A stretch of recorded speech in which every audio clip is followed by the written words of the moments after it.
Samuel 18. Davi contou o povo que tinha consigo e pôs sobre ele capitães de 1000 e capitães de 100. E Davi enviou o povo um texto sobre o comando de Joabe, e outro texto sobre o comando de Abissai, filho de Zeruia, irmão de Joabe, e outro texto sobre o comando de Itai, o giteu. E disse o povo ao rei: Eu também sairei convosco.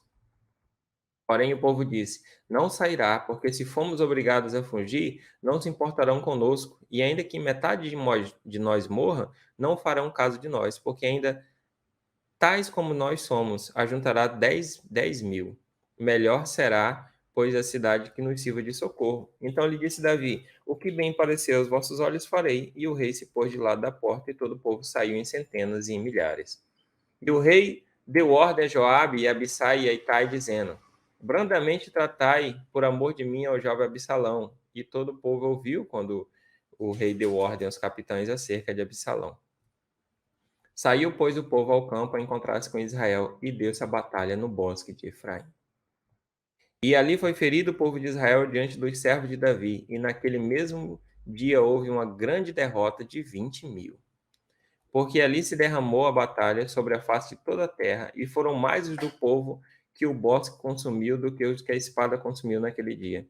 E Absalão se encontrou com os servos de Davi, e Absalão ia montado no mulo, e entrando o mulo debaixo dos espessos ramos de um grande carvalho, pegou-lhe a cabeça no carvalho e ficou pendurado entre os céus e a terra, e o mulo que estava debaixo dele passou adiante. Então ele vinha ali, né?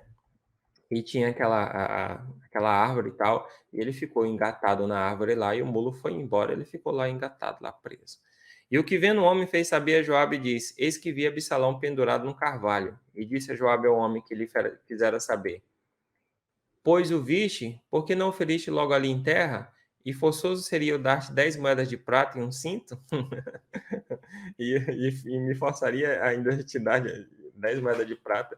Disse, porém, aquele homem a Joabe: Ainda que eu pudesse pesar nas minhas mãos 1000 moedas de prata, não estenderia a mão contra o filho do rei. Pois bem ouvimos que o rei te deu ordem a ti e a Abissai e a Iutai, dizendo: Guardai-vos que cada um de tocar no jovem Absalão.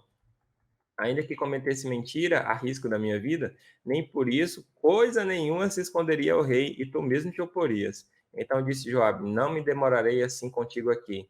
E tomou 3 dardos e transpassou com eles o coração de Absalão, estando ele ainda vivo no meio do carvalho.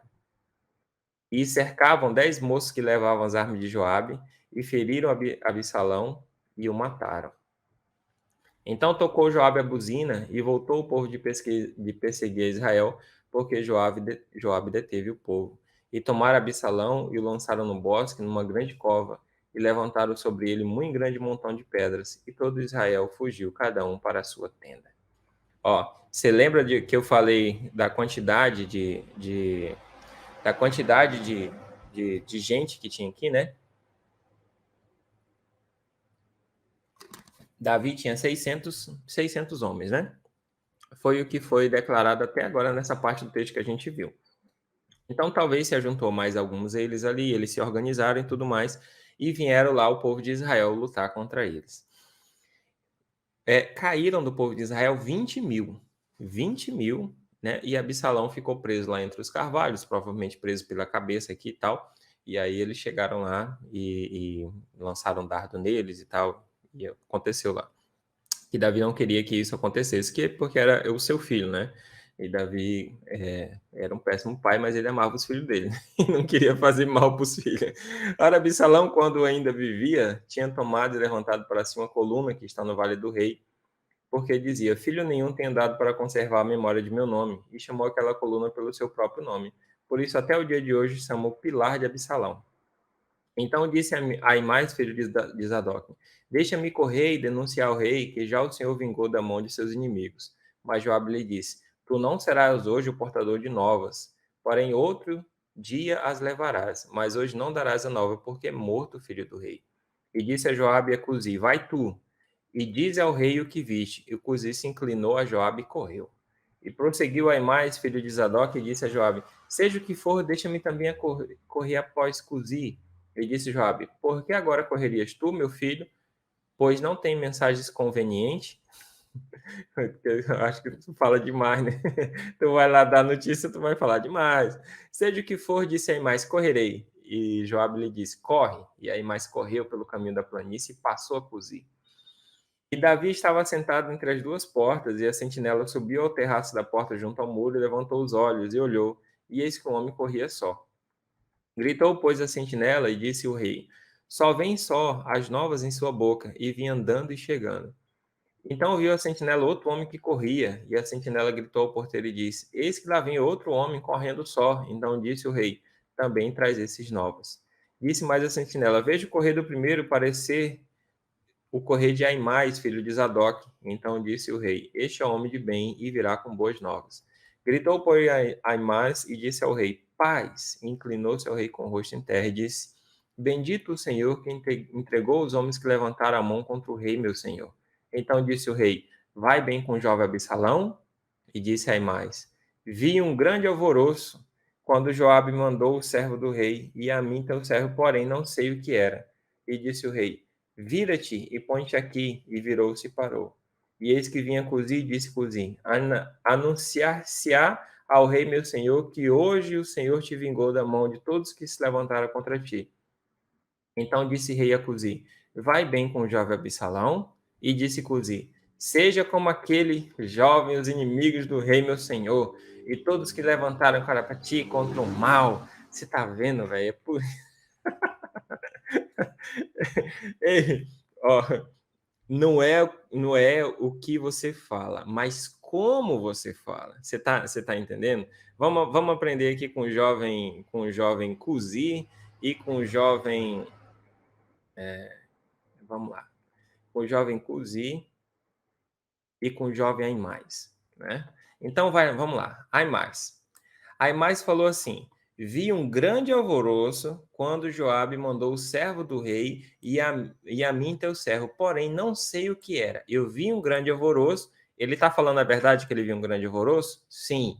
Mas ele falou os detalhes? Não. Por quê? Esses detalhes quem ia falar era o Joabe, porque o Joabe que tinha feito o negócio, não foi? Então o Joabe que depois ia falar de direito com o rei, porque o Joabe era o capitão do exército, era o general do exército, tinha mais proximidade com o rei, tudo bem.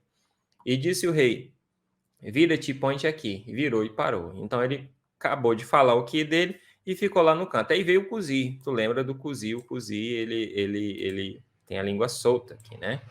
E disse, anunciar-se-á ao rei meu senhor que hoje o senhor te vingou da mão de todos que levantaram contra ti. Aí o rei faz a mesma pergunta para ele. E o rei disse a Cuzi, vai bem com o jovem Absalão? E ele diz, seja como aquele jovem os inimigos do rei, meu senhor, e todos quantos se levantam contra ti para o mal.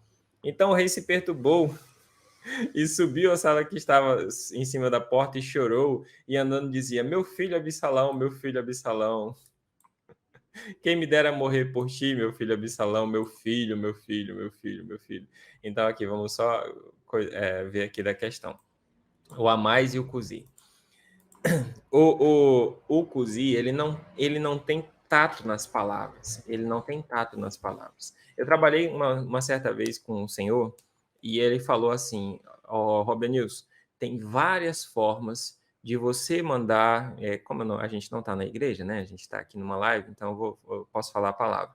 Ele falou assim, Robert tem várias maneiras de você mandar uma pessoa se lascar, né?